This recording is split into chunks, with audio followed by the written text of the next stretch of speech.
Are now to our last discussion of my report, which is register in genre. And I think you're not new with this one. It's because we have discussed register in genre in our social linguistics. But now we try to angle the lesson into the concept of syntax and how it works in functional grammar. So again, before we have discussed how words create functions and how we are limited to the utterance as we move further towards our choices, how to make a realized statement. But here in register, we actually have some systems also, guides on how to use particular clauses in a particular context. And basically, in register, it is heavily influenced with social cultural factors. It's because they influence or determine the kinds that they try to do through language and thus the kinds of things we say. So let's say we have a particular context that is formal. Of course, we are hardwired to really um, utter and express our message in a formal way. So basically, our environment will really affect us as well as the context. It will affect us on how we try to address our messages. So basically, it answers the question how we can say things. So in social linguistics, again, we have discussed how the context would really affect our language. Also, in this discussion in functional grammar, it also discusses how we can say things. So, it is a very simplistic description of what the grammar of language covers, but it does indicate the role of the grammar in offering conventionally accepted wordings to express our meanings. So it means to say that grammar as the set of linguistic resources is available to us to make meanings. So it means to say that with the presence of the language and with the presence of the context, so we try to marry now syntax and pragmatics as a way of presenting our language. And that is why register here pertains to how we try to address the things that is available to us by the virtue of pragmatics. So the kinds of wordings that are available are themselves determined by the uses to which we want to put them. So basically, or in other words, we try to magnify that the wordings can be delicate as well in register depending on the context that we belong to or to the context that we are communicating with. Let's say I'm talking to a friend, so the register would be really different compared to your parents who are talking to you, who are communicating to you. So we are limited to the kinds of words. It's because we are determined to the use, probably as a sign of respect, or yes, as a sign of respect. So our wordings would lean on to the modality of the sentence, and yes, it is determined by the usage of being respectful towards our parents compared to a friend that we use less modality. Depends on the context, but usually it's a little bit more casual and formal. So we also have here a particular quote, meanings choosing the speaker, but we also have speaker choosing the meaning. It's because, again, speakers have the power to choose their own words, hence, to choose what they want to mean, what they want to communicate. But in return, we also have wordings choosing speaker. A crucial part of our language ability is knowing how things are typically or even obligatory said in certain contexts. That means to say that in register, we cannot choose our words, but the meanings of a particular word, okay, choose the speaker in a way that we choose our particular context. That is why our meanings are very, very limited. So what kinds of things are typically or obligatory said in certain contexts will really determine the language that we are trying to exclaim. Okay, so that is register. So let's proceed now to register and the corpus. So register as defined by Halliday is variation according to use, according to the context, according to the environment, to the linguistic environment that the speaker is situated into. So it depends on the speaker on what words to choose, but the wordings are very limited depending again on the situation. Okay, so that is why here it is a mesh between linguistic resources plus the context that you are in as a speaker. Okay, so there are three dimensions of variation that characterize register. That is the field, not filed, field, tenor, and mode. So what are these terminologies? So field refers to what is being talked about and the role of the language in the activity that is going on. We have tenor, relationships between people involved in the communication. So if we're going to assess what is field, it is the role of language and what is being talked about. It's just making sense.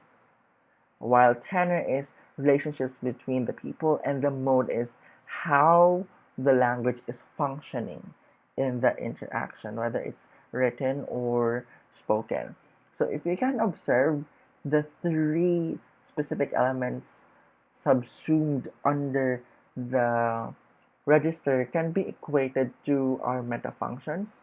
So if we have field, that is experiential meaning that they are making sense. That is why it talks about who, what, when, where, etc. We have tenor, also interpersonal, so it means to say that our language in register varies to the people that we're talking to, and mode is how it is being expressed, how we organize our words, our language, is it written or spoken. So if you want to identify exactly what are the typical linguistic features of a register are, we can partly rely on intuition. It's because if we're going to assess if the sentence is really declarative or I mean like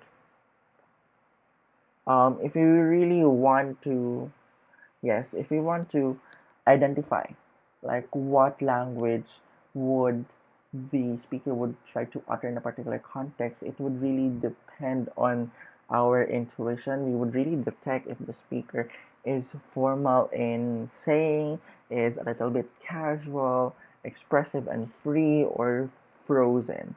So it depends, and it depends on our intuition to our linguistic makeup. So for examples, we know that a particular letter is a newsletter, or a particular literature is a poem, it's a magazine, etc. It's because of the wordings they choose and how our intuition generates from our previous experiences that these structures constitute a magazine, these structures, linguistic structures, constitute a poem, these structures constitute what is a newspaper, etc. and etc. So, how do we try to make it a little bit scientific? Okay, so one way to identify register is through probabilities. It's because in the discovery of the corpus in register, we can't just rely on intuition purely. That is why we have probabilities to really put into action and to concretize. Uh, and we try to quantify and offer explanation to why is it that this is the particular structure used in a particular context, so on and so forth. So we use the kind of system network to show the information economically by assigning probability to each choice. So let's say that we will take the book of Thompson, Okay, this book, that the one that I'm reporting, is an example of where we get the register through probabilities. If you can observe, the entry condition is basically independent clauses, because in most of the textbooks or academic books, even what you have read in the Radford constitutes independent clauses. If you have just observed, they are they are mostly crafted, or all of them are crafted in independent clauses. Now we have two, again, indicative and imperative. So if we try to progress the book into further choices, they can be classified into two, indicative and imperative, which indicative has a subject and a finite. It can be shuffled. So it has 0.97% of the probability of the book. It means to say that the book that I am reporting right now has 97% of indicative sentences. It means to say that they follow subject and finite formulation, whereas to imperative it only has 0.03%, which equates that some of Thompson's book, okay, have imperative sentences like take a look, or refer on page 53. So those utterances in the book are example of imperative clauses which belong to the point, or which belong to the 3% of the population if we're going to get the probability. So if we're going to progress this further, it can be observed that the book also capitalizes on the declarative clauses, which constitutes 0.97% as compared to the 0.3% of the interrogative sentence. So if you look at the other academic textbooks, you would expect to find a similar kind of distribution. It's because, again, if we are going to talk about academic books, the purpose of academic books is to give information, and the description of declarative clause is to give information compared to asking information. So if we examine other registers, we would find other patterns of probabilities in the mood choices. So let's say we're going to look at a cookbook, we're going to look at a poetry, an essay, a novel, etc., etc. We would really find mood choices. So we could have indicative, imperative, and then if it's indicative, then we can progress it through interrogative, declarative. Then if it's interrogative, then is it the WH subject or the non-subject? Or is it a yes or no, or is it WH ness? So it depends. As the choices become more delicate, then we would arrive at the realization statements. So in conversation, for example, we would predict that we might find many more interrogatives. And in recipes, the proportion of imperatives would be significantly higher. So that's why if you have read, or I know that you have read, but if you have observed in your cookbooks, you would see that the author of the book would try to craft it in imperative form. Let's say, cook the meat in cast iron skillet, etc., etc. So this would normally talk about the mood of the verb which is placed in front.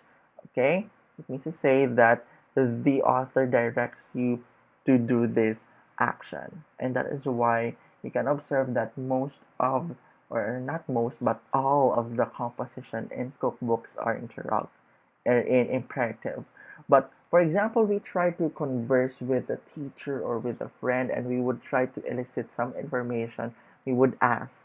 Then it is an example of an interrogative utterance. Let's say you would ask your teacher, Miss, how would I get my score? Then you're asking. So that's why in normal conversation, a casual conversation, it can be a mesh between interrogative, imperative, and even declarative. So the choice of mood is to do with interpersonal meanings, and to relevant contextual factors relate mainly to tenor, the relationship between interactants. Yes, and that is why it is also stressed before that the structure would heavily be dependent in the interpersonal metafunction, specifically in the tenor if we're going to refer to the register. That is why the choice of the mood, whether it's declarative, imperative, or interrogative, it will heavily depend, okay, to whom we are talking, to what purpose that we are negotiating for, to what extent of the communicative needs that is needed to cater.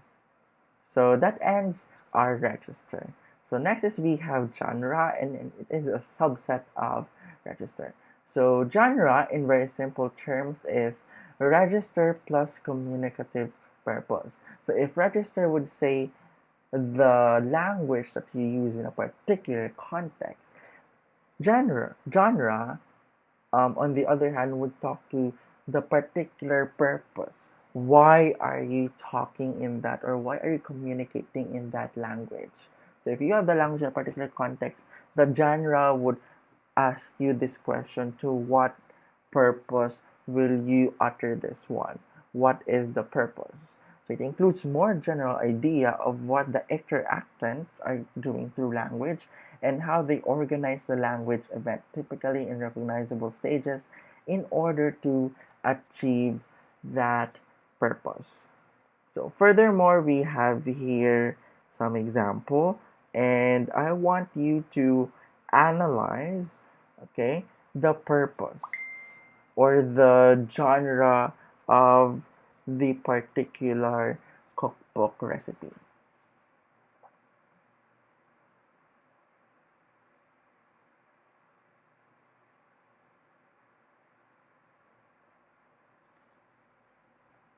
So to grasp between the difference of what is register and genre, we will try to make it an analogy as between the garment and the cloth.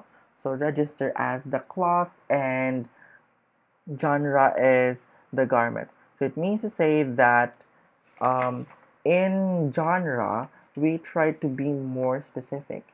The garment is made of an appropriate type of cloth or cloths, which is your register, and cut and shaped in conventional ways to suit particular purposes. In short, your register is this cloth, and that is the language repertoire that we are concentrated and limited to speak.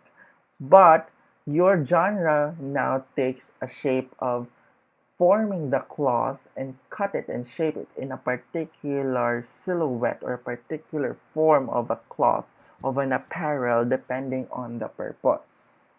So that is the difference between a register and a genre. So let's say my purpose now is that I want to make a pants. Then I would cut that one, the language, and then I would particularly make it purposive to the point that it fits my demand. So that is genre. Okay? So in short, a genre deploys the resources of a register, more than one in particular patterns, to achieve certain communicative goals. It means to say that in genre, we talk about how we try to utilize and capitalize register in particular manner to achieve or to attain a particular purpose. For example, we are again confronted with a formal context. So we are limited to formal wordings or to the diction, that we are limited to particular words. But in genre, how do we shape this one? It's in a way that we try to make it in our side. We try to get the purpose to our side. So let's say we have a cookbook. So that is your register. So let's say that they are um, or the author wrote this one in an imperative mood. So you get to see now that the genre here talks about the purpose. Let's say we have here: preheat oven to 190 degrees Celsius, mark 5, peel and cut potatoes. So the genre now is instruction. So the register here is imperative. It's because the context here talks about making or cooking a particular ingredient. And now with that particular register, now we are also giving up or giving um, a genre particular to its purpose that it says it's the instructions.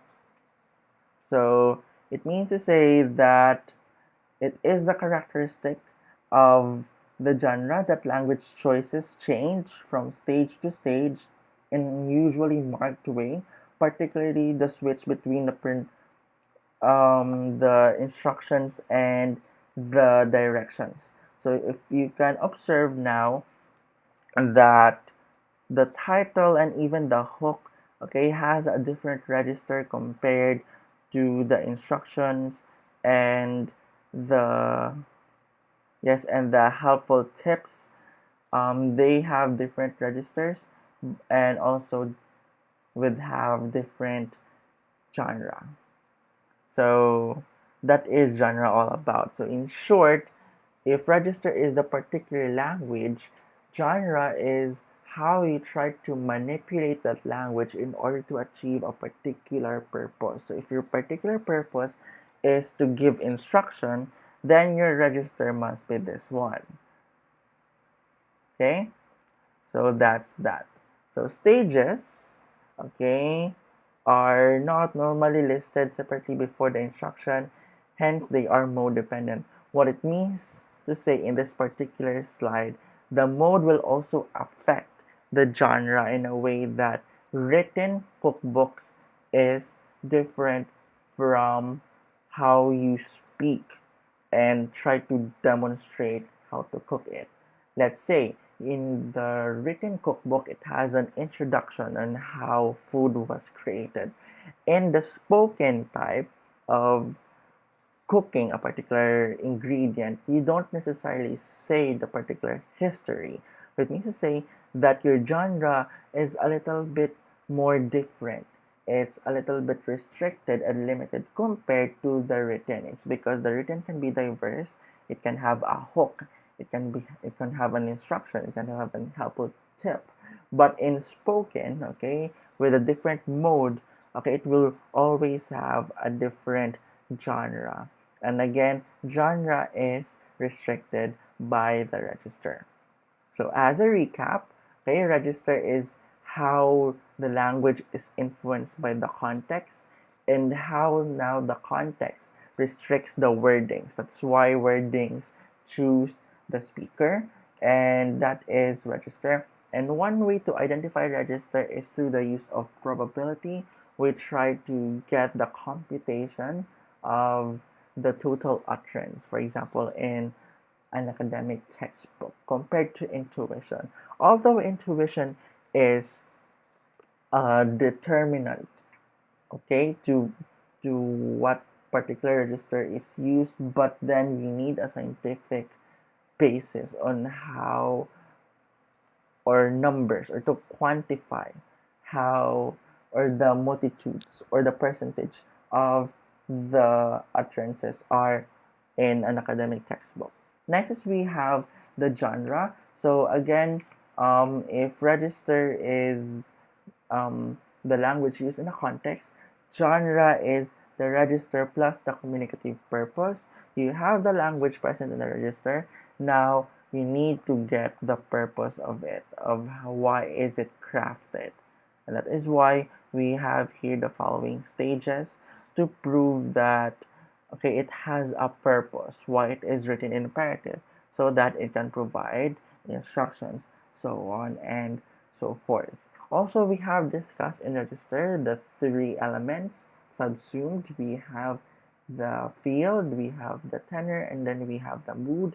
Now, the field here talks about how we try to make sense. The tenor is, or yes, tenor is how we converse with other people to whom we are talking to, the relationships, and then the mode is how it is being spoken, or yes, how the language is functioning. So that ends my report in the last presentation in this subject, which is an overview to functional grammar. Again, this is Julius Marta Borete, and I will be giving again the PDFs by email or through email and through GC so that you can have a guide on the slides as well as the way I had presented the slides. Also, I have three videos. Again, one is the overview of functional grammar. Second is the three metafunctions. And then lastly, we have the register and genre. So if you have any questions, don't hesitate to comment down in the comment sections. And please notify me if you have some clarifications about this lesson. Again, this is Julius Taborete saying you thank you for listening and good night.